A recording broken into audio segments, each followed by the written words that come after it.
সকাল 7:30টার সময় দেখো আমি বেরিয়ে পড়েছি পাড়ার মধ্যে। হ্যালো, আমি লিপি চলে এলাম আর একটা নতুন ব্লগ নিয়ে। ব্লগটা রবিবার মানে 24শে মে, সেদিন ছিলাম বাড়িতে, মানে বাপের বাড়িতে। সেদিন আমার ফিরে আসার ডেট ছিল। সকাল সকাল চন্দনা কাকিমা মানে আমার পাশের বাড়ির কাকিমার কাছে গেছিলাম একটা প্রয়োজনের জন্য।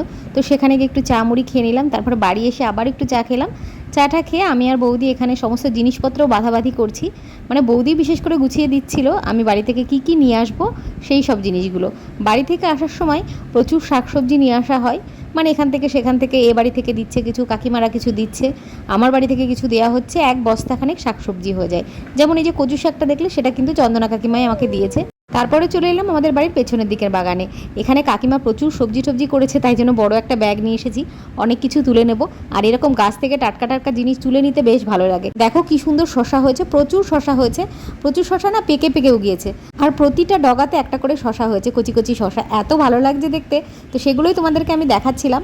আর এখানে শাকও হয়েছে, শাকের ডাঁটা হয়েছে, কুমড়ো শাক হয়েছে, আর ঝিঙে গাছ হয়েছে, তবে ঝিঙেগুলো ছোট ছোট, সেটা শুরুতেই তোমাদের দেখালাম। আরও হয়েছে পুঁই শাক, ঢ্যাঁড়স গাছও হয়েছে, তবে ঢ্যাঁড়স কিন্তু এখনও হয়নি। তো সেই কারণে যে যে জিনিসগুলো মোটামুটি খাওয়ার মতন হয়েছে, যেমন পুঁই শাক, ডাঁটা শাক আর কুমড়ো শাক, শশা, সব কিছু দিয়ে এক ব্যাগ ভর্তি করে নিয়ে এসেছি।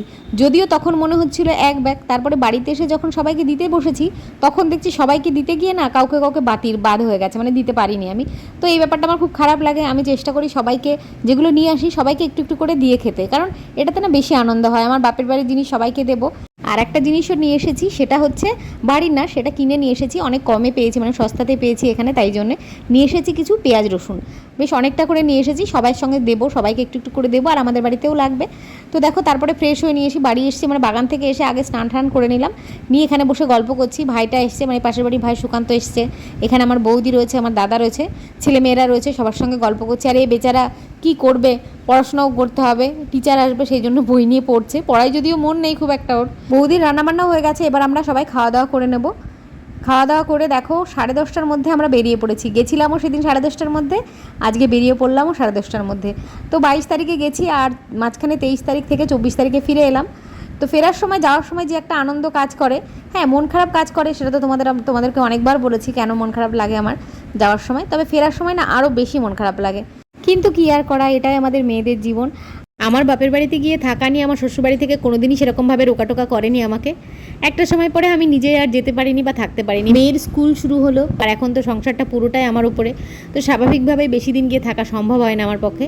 তো বাড়িতে চলেও এসেছি, জামাকাপড় সমস্ত বার করে দিলাম, কাছাকাছি করতে হবে। আর এই শাড়িটা পিসিকে দিয়েছে, আমার ব্যাগে ছিল, তো পিসিকে এখন আমি দিয়ে দিচ্ছি। আর এই ব্লগটা ছোট্ট ব্লগ হলো, পরের ব্লগে আরও অনেক কথা বলবো। টাটা।